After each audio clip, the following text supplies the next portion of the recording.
அனைவருக்கும் வணக்கம். இன்று வடக்கு, வடமேற்கு, வடமத்திய, மேற்கு சப்ரகமுவ மாகாணங்களின் சில பகுதிகளிலும், காலி, மாத்தறை, திருகோணமலை மாவட்டத்தின் சில பகுதிகளிலும் மழை அல்லது இடியுடன் கூடிய மழை காணப்படும்.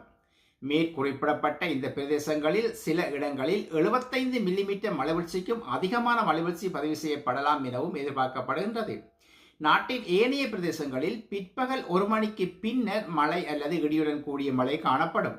இந்த இடியுடன் கூடிய மழை காணப்படும் சந்தர்ப்பங்களில் காற்றும் பலமானதாக வீசும். எனவே பொதுமக்கள் இந்த இடி மின்னல் தாக்கத்திலிருந்து ஏற்படும் சேதங்களை குறைத்துக் கொள்ளும் பொருட்டு தேவையான முன்னெச்சரிக்கை நடவடிக்கை மேற்கொள்ளுமாறு இன்று இலங்கை வளிமண்டலவியல் ஆராய்ச்சி திணைக்களத்தினால் வெளியிடப்பட்ட அறிக்கையில் தெரிவிக்கப்பட்டுள்ளது. கடற்பிராந்தியங்களை பொறுத்தவரையில் தென்கிழக்கு வங்காள விரிகுடா கடல் பிராந்தியத்தில் இலங்கையின் தென்கிழக்காக காணப்படுகின்ற குறைந்த காற்றழுத்த தாழ்வு பகுதி வடமேற்கு திசையில் மெதுவாக நகர்ந்து கொண்டிருக்கின்றது.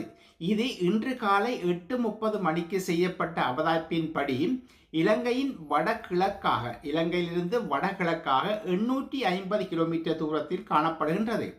இது தென்கிழக்கு கடல் பிராந்தியம் மற்றும் மத்திய வங்காள விரிகுடா கடல் பிராந்தியத்தில் இன்று ஒரு தாளமுக்கமாக மேலும் வலுவடையும் என எதிர்பார்க்கப்படுகின்றது. இதேவேளை இது நாளை மேலும் வலுவடைந்த ஒரு தாளமுக்கமாகவும் அதனைத் தொடர்ந்து மறுதினம், அதாவது 27ஆம் தேதி ஒரு சூறாவளியாக வலுவடையும் எனவும் எதிர்பார்க்கப்படுகின்றது. இது சூறாவளியாக வலுவடையும் சந்தர்ப்பத்தில் இதுக்கு தாய்லாந்து நாட்டினால் பரிந்துரை செய்யப்பட்ட மொந்தா எனும் பெயர் இதுக்கு வழங்கப்பட இருக்கின்றது. எனவே மீனவர் சமூகம் மற்றும் கடல்சார் தொழிலாளர்கள் காங்கேசன்துறை முதல் திருகோணமலை ஊடான மட்டக்களப்பு வரையான கடல் பிராந்தியம் மற்றும் காலி முதல் அம்பாந்தோட்டை ஊடான பொத்துவில் வரையான கடல் பிராந்தியங்களில் தமது கடல் நடவடிக்கையின் போது மிகவும் அவதானம் செலுத்துமாறும் கேட்டுக்கொள்ளப்படுகின்றார்கள். திருகோணமலை முதல் முல்லைத்தீவு, காங்கேசன்துறை, மன்னார், புத்தளம், கொழும்பு, காலி ஊடான அம்பாந்தோட்டை வரையான கடல் பிராந்தியங்களில் மழை அல்லது இடியுடன் கூடிய மழை காணப்படுவதுடன் ஏனைய கடல் பிராந்தியங்களில் பிற்பகல் அல்லது இரவு வேளைகளில் மழை அல்லது இடியுடன் கூடிய மழை காணப்படும்.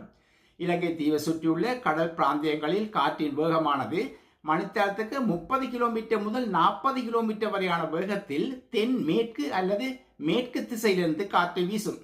இந்த காற்றின் வேகமானது சில சந்தர்ப்பங்களில் மணித்தியாலத்துக்கு 50 கிலோமீட்டர் முதல் 60 கிலோமீட்டர் வரை அதிகரித்து வீசக்கூடும்.